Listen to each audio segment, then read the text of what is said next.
Today on Judge Faith, plans for a graduation vacation go bad, but don't go south. The problem was it's in the wrong state.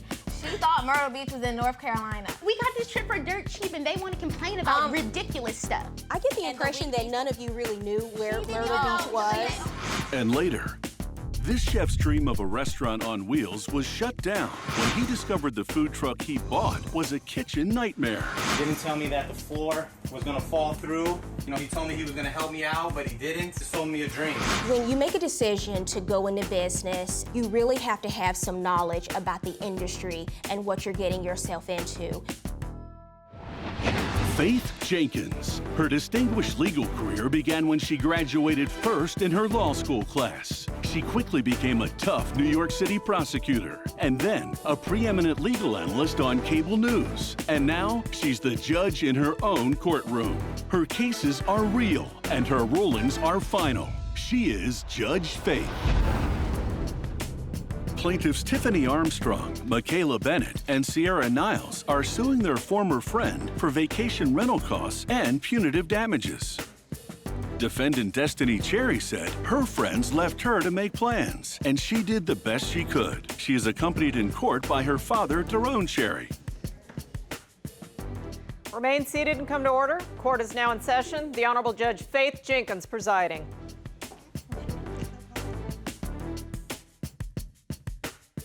Your Honor, this case is Niles, Bennett, and Armstrong versus Cherry. Thank you, Barbara. Okay, Sierra Niles, Michaela Bennett, and Tiffany Armstrong. You are suing the defendant Destiny Cherry for $300 for the cost of a canceled senior trip and $1,000 in punitive damages. Okay, which one of you wants to start first? Tell me what happened. I'll start. And who are you? I'm Sierra. Okay. Basically, How do you know the defendant? We were friends. We've been friends since our freshman year in high And school. who are you, sir? I'm Destiny's father. Okay, why don't you have a seat for a second? Thank you. Okay, go ahead, Sierra. Basically, where we live in Akron. Every year, like after graduation, we go to Myrtle Beach for a senior trip. So we decided that we wanted to do that. And who's in charge of planning the trip? She put herself in charge. Tell me about that. How did that happen? She texted us and told us that her mom had connections with the condo that she was getting us. So her mom basically booked it for us. Okay, and you all gave her money for the condo? Yes. Where was the trip supposed to be? South Carolina, but she booked the house in North Carolina. And that's where the problem because it was in the wrong state. Yes. Okay, and how much money did you give her? $94 each. Okay. So Destiny, what happened?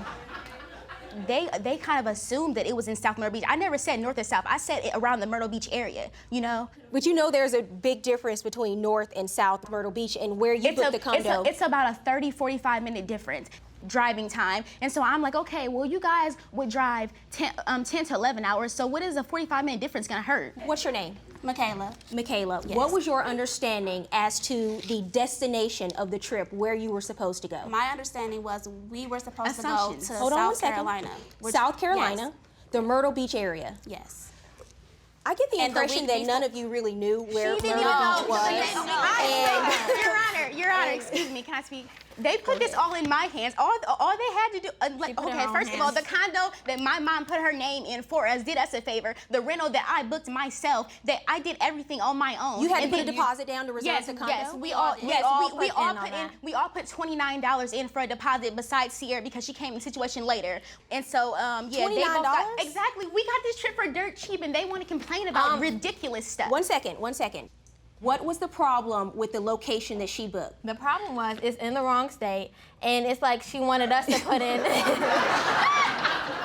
She wanted us to put money up for gas that we didn't have, basically. Like, she just wanted us to fix the problem. She booked at a location in North Carolina, which is where a lot of retirees. Exactly. And you didn't want to go to. It wasn't North Carolina. North Myrtle Beach and South Myrtle Beach. It was North Carolina, that location in South Carolina. South Carolina. And you wanted to go to the one where the big parties are that people go to for their trips. When do you find out that the condo is in North Carolina? We found out on June 7th, which was a week before we were going to leave. And what was your response to that? We texted her and we asked her where was the house at because she said she lost the contract. She didn't know any of the information. Well, did you all do anything to volunteer to help? We didn't know. Okay. Because she took control of it. She seemed like she had everything under control. Right. See, they didn't I understand that. questions. I understand that. They could. Destiny, Why can't I talk? what was the issue with the condo? Did you, when you realized that the condo was in North Carolina and not South Carolina, where you all really wanted to be, did you try to talk to the condo and get a refund? There was nothing I can do about that because No, she didn't try. Excuse me. Even here it says, I'm not even trying to be the B word, but there's no refund. I'm not calling that lady. I'm not canceling the trip. What are you reading? The text messages. Let me see the text message. Barbara, would you hand that to me? Can I speak, Your What Honor? happened, Destiny, with the condo? There was no, for me, there was no refund because I was still going. I paid for this trip. It's not just about them. My money was in it too. Me and another girl were still going, so it's no refund because we were still going and our money was in it. It's not, we paid too. 5 other people. We paid too. Okay, but we paid too. It's not just about you guys because you guys were And it's not about you. It's not about you either. We all put, I put my money into it. We so all I'm put going our money to go. into you and you messed up. Ladies, At any point in time, ladies. you guys could have came and got this Keep it contract. up, and I'm going to send Barbara over there. You don't want me to have to do that. Coming up on Judge Faith. It wasn't like we didn't want to go. They didn't have no plans for us to do. She wasn't like, we don't have that much money. Well, is this on the a travel agent? Thank you, Your Honor, thank you. And later, the chefs serve up some wild stories for what really went down on this food truck fiasco. He tells me, I got these Russian investors, they took my fingerprint, they took my picture of me, my is on the line here. At this point, I'm thinking, okay, well, he's gonna con me out of my money and the truck. I mean, it just looks like there's some really shady business going on with you keep prolonging this and leading him on about the truck. Tiffany Armstrong, Michaela Bennett, and Sierra Niles say their friend booked their vacation in the wrong state and are suing for a refund of their money.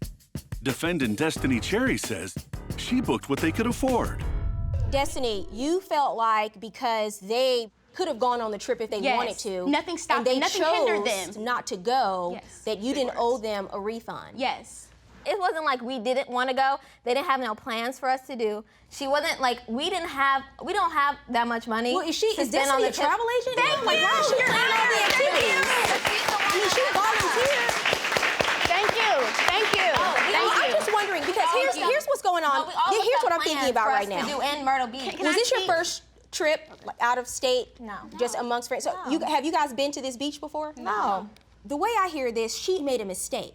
Yes. You understand? And she didn't try to correct She her didn't mistake. try to accommodate us at all. She didn't try to do anything. I understand. I would have because went. it was petty. But It was 30 to 45 minutes. What is a 10-hour drive to a 45-minute every difference? day. That's Every nothing. day. The gas Who's okay, driving but that? do you think- And then Right. it's Do you really in think? a normal, Okay, can I speak? In a normal city, it would take that much to get to all the attractions anyways. Girls, Why are you so direct your questions to the judge, your comments to the judge, please. Don't talk to each other.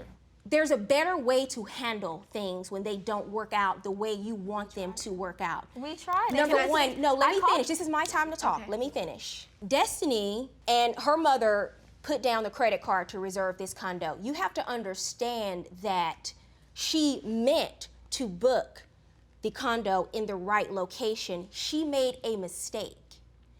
And the three of you've all told me that none of you volunteered to help in this planning process. She volunteered to do it, but none of you stepped up and said, hey, Destiny, I'll help you out. Let me help you look. She did that, her own time and effort to do that. And you guys just, took her to the Raptors on Twitter and in text messages. Yes, you did. Who's Thug Life? Me. That's your Twitter handle? That's me. What do you think a person is going to think about you when they see that your Twitter handle is Thug Life? I don't know. They're not going to think anything nice. You're 18 years old. Are you going to college? Yes. Are you going to get a job? Yeah, I have a job. What about when employers see that your Twitter handle is Thug Life? You don't think that they're going to think a way about that? I don't know. Everything that you put on social media now, these tweets that you guys are tweeting, who tweeted about the AK-47? That was not about her. What was that about? That wasn't about her at all. You guys, you should have just gone on the trip. The beach is only 45 minutes away. I actually agree with Destiny. What's the big deal? Dad, what do you want to say? What do you want to say? What does he have to say? What do you want to say? No, I just feel bad about the situation. Because where we're from in Akron, it's many people getting killed regularly. And it's a very serious situation out there. And they're tweeting AK-47. People are literally getting killed every day. Nothing to do with her. No, he makes a good point. I'm just saying that it seemed that that's what my daughter told me. I didn't say you guys listen, minutes I know what subtweeting is, and I know what that means. That means you don't mention the person, but you're tweeting things. It's like sending out those subtweets because, you want someone to read it. This happened last week. This happened last week. This has nothing to do with her at all. Nothing to do with her. Who are you referring to then when you mentioned AK-47? I didn't say AK-47. Who sent the tweet about the AK-47? That wasn't me. I didn't say nothing about AK-47. Okay. So why are you tweeting about an AK-47? I mean, it's Twitter. I didn't know, I had to filter my tweets. Everything you put on the internet, consider it permanent. Consider it, you can never remove it. It will always be associated with your name. Everything you put on Facebook, everything you put on Twitter, everything you put on Instagram, you never know who's reading it, who's taking screenshots of it. You never know. So in your mind, you're thinking, oh, I'm just tweeting it and my friends are just reading it. That's not the case. So don't tweet about AK-47s and send vile threats via Twitter because someone can take that very seriously and the next thing you know, the police are knocking on your door. Okay, but that has nothing to do with her. But it's no direct connection to her. There's no direct connection to her. All right, ladies, I've heard enough. If this is such a big problem for all of you and you took it to this level that you did, you're 18 years old, if her making a mistake and booking a condo in the wrong state is the biggest problem you'll ever have in your life, consider yourselves very lucky, okay? This cannot be the way. It's not the way you react to something when it doesn't work out just quite the way you want it to work out. You understand? I'm not going to punish her for trying and making a good faith effort to book this trip, and I'm not going to make her pay you back $300. So my judgment in this case is for the defendant. Good luck.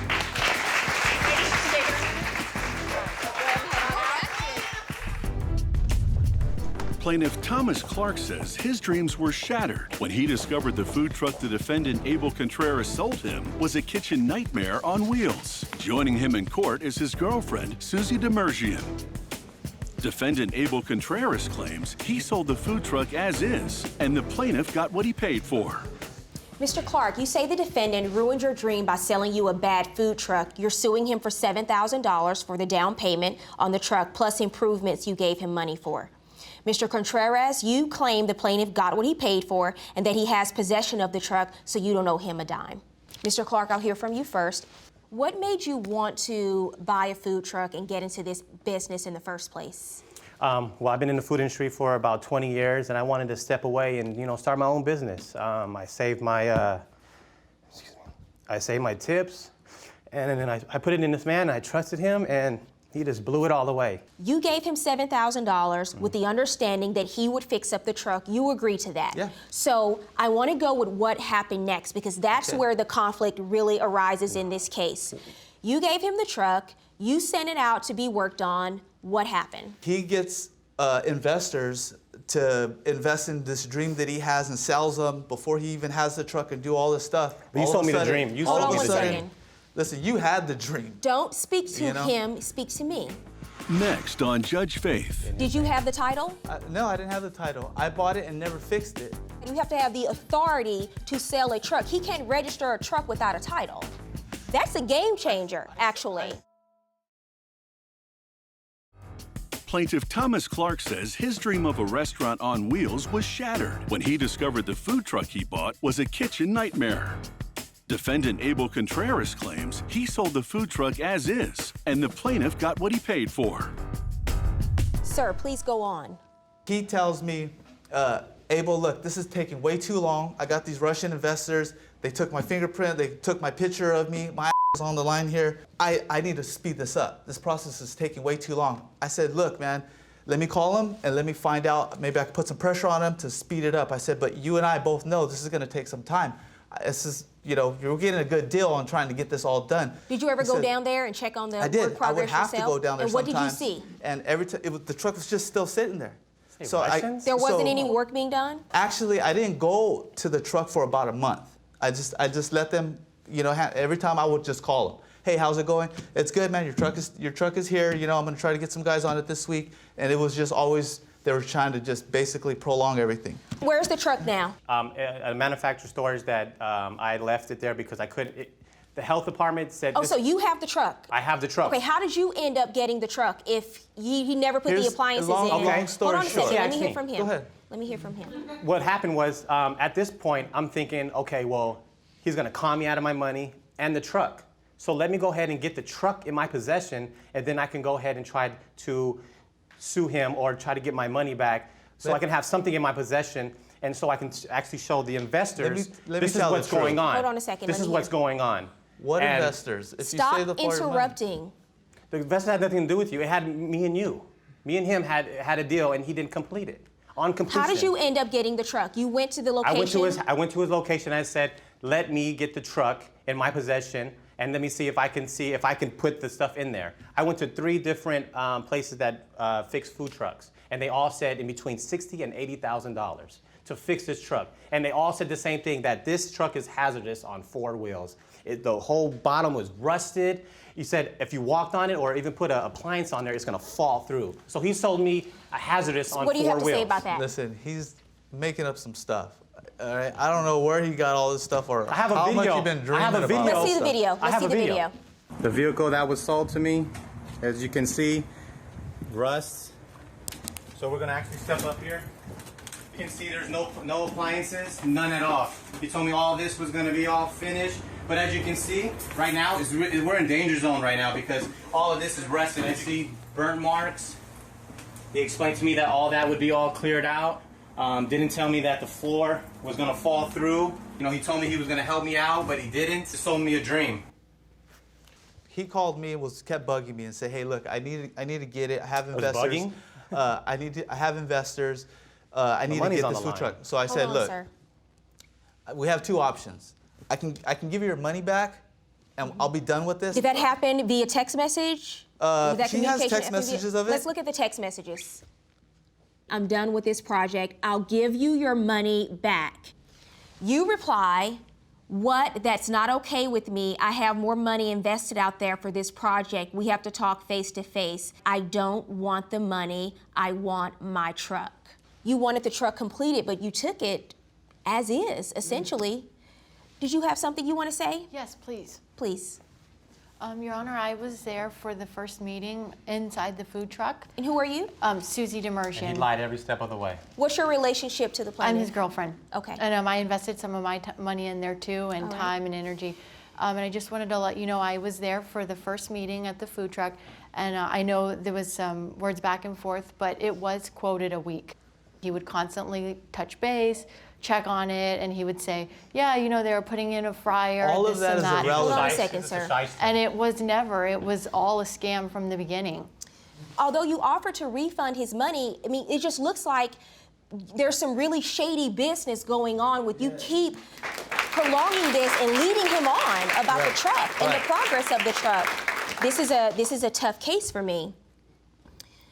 Because when you accepted the truck, you really did accept it as is, and he turned over the registration and the title to you. It's in your name now, right? No, and you actually, have it? No, actually, the registration is not even in his name. He gave me a vehicle that wasn't even registered in his name. Did you have the title? No, I didn't have the title. I bought it and never fixed it. I So never you put don't it in have my the title?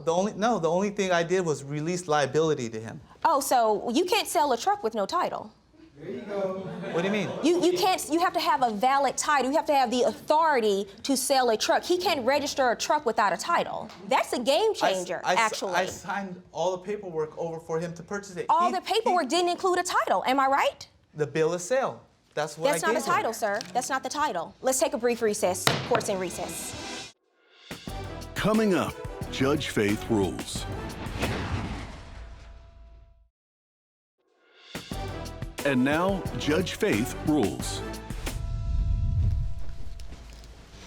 All right, gentlemen, I had the opportunity to review all of the paperwork in this case back in my chambers during the recess, and look at what we have here, the title to the truck. And you actually did have the title, plaintiff, in your possession. When you make a decision to go into business and invest your money and invest money of other people, other investors, you really have to have some knowledge about the industry and what you're getting yourself into. I think it's a little bit of buyer's remorse, but you did buy the truck as is. You have the title. He offered you your money back. You turned it down. You bought the truck, sir. And that's just the bottom line in this case. My verdict is for the defendant. Have a good day, folks.